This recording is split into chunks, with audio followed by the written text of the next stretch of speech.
पाकिस्तान में सियासी हालात एक बार फिर बेहद तनावपूर्ण होते जा रहे हैं। सरकार और विपक्ष के बीच बढ़ते टकराव के माहौल में प्रधानमंत्री शहबाज शरीफ के एक बयान ने नई राजनीतिक बहस को जन्म दिया है। विपक्षी दल पाकिस्तान तहरीक-ए-इंसाफ यानी पीटीआई से बातचीत का प्रस्ताव देकर शहबाज शरीफ ने साफ संकेत दिया है कि सरकार टकराव नहीं बल्कि संवाद का रास्ता अपनाना चाहती है।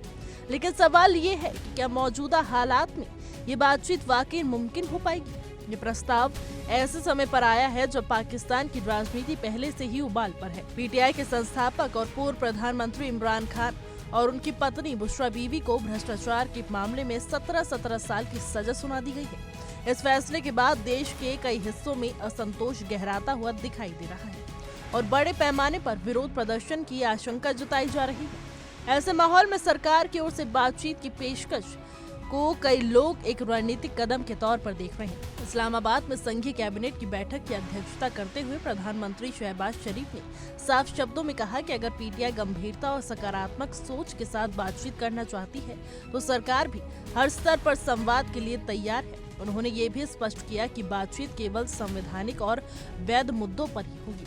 शहबाज शरीफ ने ये संदेश देने की कोशिश की है कि धमकी, दबाव और अराजकता की राजनीति के जरिए कोई समाधान नहीं निकलेगा। प्रधानमंत्री ने अपने संबोधन में देश के भविष्य को लेकर चिंता जताई है। उन्होंने कहा है कि पाकिस्तान के विकास, आर्थिक सुधार और राजनीतिक स्थिरता के लिए सभी दलों के बीच आपसी समझ और सहयोग बेहद जरूरी है। शहबाज शरीफ का कहना था कि जब तक राजनीतिक ताकतें एक दूसरे के खिलाफ सड़कों पर उतरती रहेंगी तब तक देश आगे नहीं बढ़ पाएगा। उनके इस बयान को विपक्ष को शांत करने और अंतर्राष्ट्रीय समुदाय को एक सकारात्मक संदेश देने की कोशिश के रूप में भी देखा जा रहा है। दिलचस्प बात यह है कि ये बयान ऐसे वक्त में आया है जब विपक्षी गठबंधन तहरीक-ए-पाकिस्तान यानी टीटीएपी ने ये भी कहा था कि बातचीत के दरवाजे बंद नहीं किए गए हैं। इसके बावजूद अब तक दोनों पक्षों के बीच किसी ठोस बातचीत की शुरुआत नहीं हो सकी है। इससे पहले दिसंबर में सरकार और विपक्ष के बीच शुरू हुई वार्ता कई अहम मुद्दों पर फंस कर रह गई थी और बिना किसी नतीजे के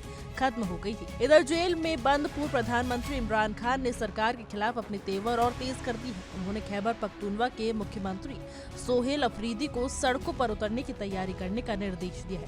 ये निर्देश तथाकथित असीम कानून के विरोध में किया गया है, जिसे सीधे तौर पर पाकिस्तान के सेना प्रमुख जनरल असीम मुनीर से जोड़कर देखा जा रहा है। इमरान खान का ये कदम साफ संकेत देता है कि पीटीआई फिलहाल संघर्ष और आंदोलन के रास्ते पर आगे बढ़ना चाहती है। सोमवार को सोशल मीडिया प्लेटफॉर्म एक्स पर जारी एक पोस्ट में इमरान खान ने कहा कि सोहेल अफरीदी के लिए मेरा साफ संदेश है कि वो सड़क पर आंदोलन के लिए तैयार है। उन्होंने पूरे देश की जनता से अपने अधिकारों के लिए खड़े होने की अपील की है। इमरान खान ने कहा कि न्याय के लिए संघर्ष करना एक पवित्र कर्तव्य है और वो अपने देश की हकीकत आजादी के लिए किसी भी हद तक जाने को तैयार है। इमरान खान के इस बयान ने पाकिस्तान की राजनीति में और ज्यादा उथल-पुथल मचा दी है।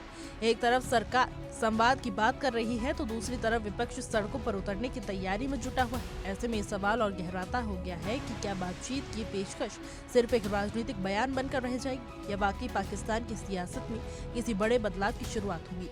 कुल मिलाकर पाकिस्तान इस वक्त एक नाजुक मोड़ पर खड़ा है। शहबाज शरीफ का संवाद का प्रस्ताव और इमरान खान का आंदोलन का ऐलान दोनों ही देश के भविष्य की दिशा तय करेंगे। आने वाले दिनों में ये साफ होगा कि पाकिस्तान टकराव की राजनीति चुनेगा या बातचीत और समझौते के रास्ते पर आगे बढ़ेगा।